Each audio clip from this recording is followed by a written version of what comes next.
Hi everyone, so good to see you today. I have a quote here by Edmund Burke. The only thing necessary for triumph of evil is for good men to do nothing. Triumphing of evil is when good men do nothing. That's really a sad thought, isn't it?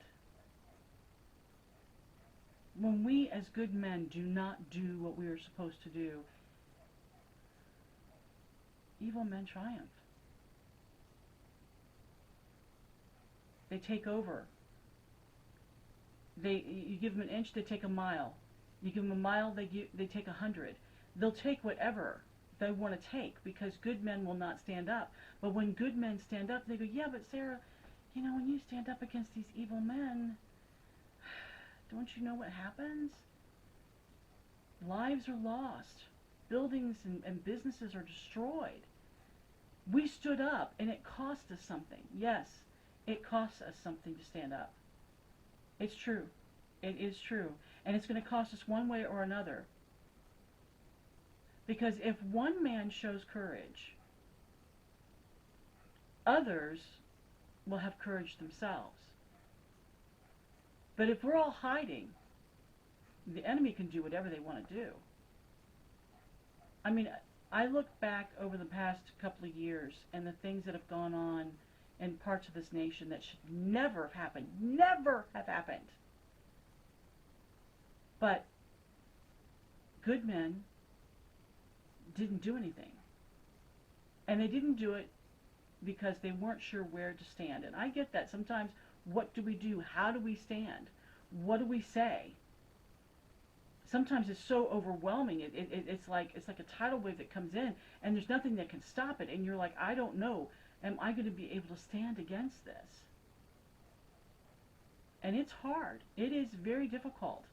But if we don't stand up and say, enough is enough, we're not putting up with this. We're done. Do you understand? If you don't do something about this today, this is what's going to happen tomorrow. And the next day, and the next day. And we saw things that happened in this nation that I thought would never, ever take place. I can't even describe it. But the good people hid. And why? Because we're good people.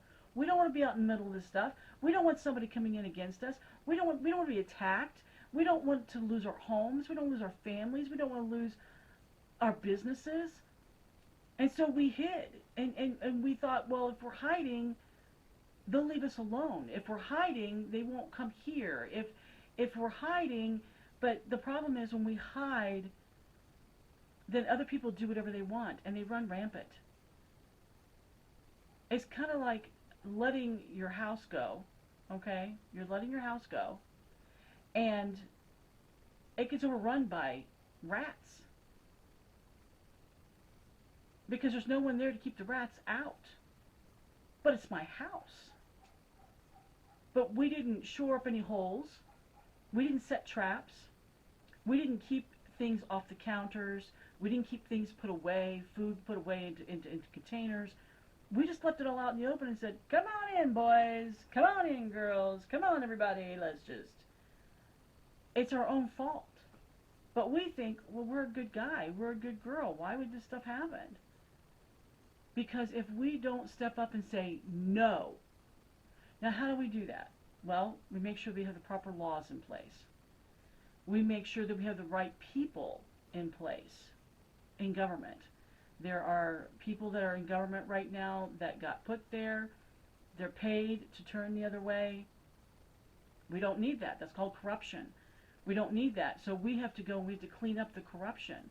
We have to go and we have to use our votes. We have to use our voices, and sometimes we have to get involved. We have to go before the school boards. We have to go before the different boards and things that are set up through the city and say, what are we going to do about this? This is unacceptable. This is not something we should allow in. How are we going to fight this? Well, everybody's shouting defund the police, but we need the police to stop what's happening here. Everybody's saying, well, we don't want this, but then we need it.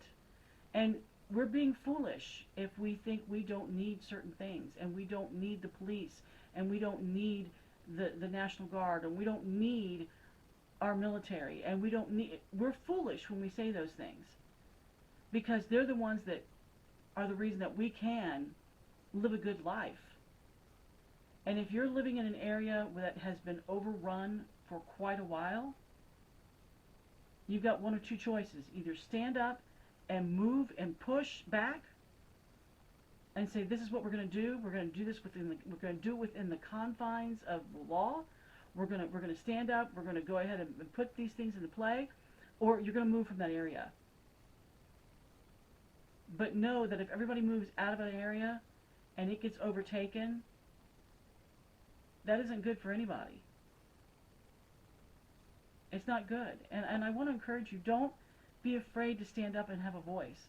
Don't be afraid to go to city council. Don't be afraid to go before the state. Don't be afraid to go before your congressmen and your senators at the state level as well as the federal. And talk to them saying, this is important. And this is why it is important. You've heard of lobbyists coming in and lobbying for all kinds of things. Lobby for the good. Lobby for what's right. And talk to them. Because if we stand back and we continue to do nothing, we don't vote, we don't stand up and do what we're supposed to protect our families, to protect our businesses, to protect what's been given unto us, that is a privilege, not a right, but it's been given unto us so that we can have a better life, then we are the ones to blame and nobody else. And if you know how to pray, then you pray. And you seek God and you ask God to intervene. Because there's things God can do that we can't do. But he can do it through people that are literally set up, that God has them in the earth for certain reasons, and that they can come in and do certain things that you couldn't do by yourself. But he has people that he has prepared and he has set up, and they've literally been shaped into what he needs to have done to come in and help do what needs to be done within the earth. And we all have different talents and abilities, but there are some people that are specifically set up to do things that we cannot do. So we need to pray and we need to seek God. You say, Sarah, you talk about God a lot. Because if it wasn't for God, I wouldn't be here. And if it wasn't for God, I wouldn't get to see some of the things that he has done and the things that he's going to do. Because according to his word, he's going to be doing certain things to bless his people, to bless the earth. And it can't be blessed if we're not doing our part. So if you know God, pray. Intercede. Take these things before the Lord. And if you don't know God, then I would suggest A, that you find him, but B, let him use you to get done what needs to get done. I'll give you a real quick example. There's a group called BACA, B-A-C-A. It's Bikers Against Child Abuse. And these bikers are some of the roughest, toughest people you will ever meet in your life. A lot of them are Hell's Angels. They come from different backgrounds. These are really rough and tumble bikers, biker gangs. And what they do is they hear that someone has been abusing a child. They will go and they will sit outside of the child's home, providing protection for that child from the perpetrator, which is generally a family member a lot of times, or maybe somebody that they're familiar with, that have come in. And what they do is they let that person know when they show up at that house. They look at them very like bikerish as they can look, and they say, you know, if you get out of your car, I'm going to have to defend myself, and I just want you to know ahead of time, I will shoot you. You'll do what? Okay, and you say, well, Sarah, didn't you say these people are like really rough people? They are, but they're there for the children. And it's something that really pleases God. It's something that God loves, is the fact that they will go and they will protect the children when they go to court. They will surround that child so they cannot see the perpetrator, and the perpetrator can't see them. Because every time they try to look, those people they block the way. And they protect those children. And they let them know that they are loved. And their lives can be transformed. and say, well, Sarah, I don't necessarily know that I want bikers showing up at my house. Well, I understand that, but I'm saying I'm using them as an example. These are people that you wouldn't normally go up against, okay? You saw them coming as a pack getting down the street, you make way for them generally because you don't want any trouble with them, right? Well, these are the same people that will defend children, and God uses them. Now, they'll tell you, God would never use me, but God uses them to protect the children. And God has people that he will work on to do things to make a difference within the communities, within the nation, because they have special skill sets, okay? You say, again, Sarah, you're talking about bikers. You know that, right? I do. And I know some people that were involved with BACA. Several years ago, I got to meet them, and they told me all about it, and I was just amazed. I'm like, God's using these people. They have no idea that they're really helping promote what God wants done in the earth. So they're not allowing evil men to continue. So, yeah, but Sarah, have you met some of these people? There are some really rough, hard-core people, but they have one tender spot. And it's for children. And God will use that to protect the children. And God will use whatever he's put in you to stand up so that evil does not continue to excel. And it comes through many different avenues.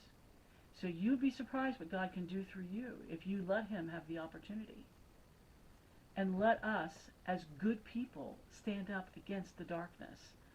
I'm not talking about nighttime. I'm talking about evil. All right? So don't be afraid to stand up, because there are great things in store for those of us who dare to stand against the night. Again, I'm talking about the evil, the darkness. I do appreciate you. Thank you so much for joining me today. I look forward to seeing you soon. Bye-bye.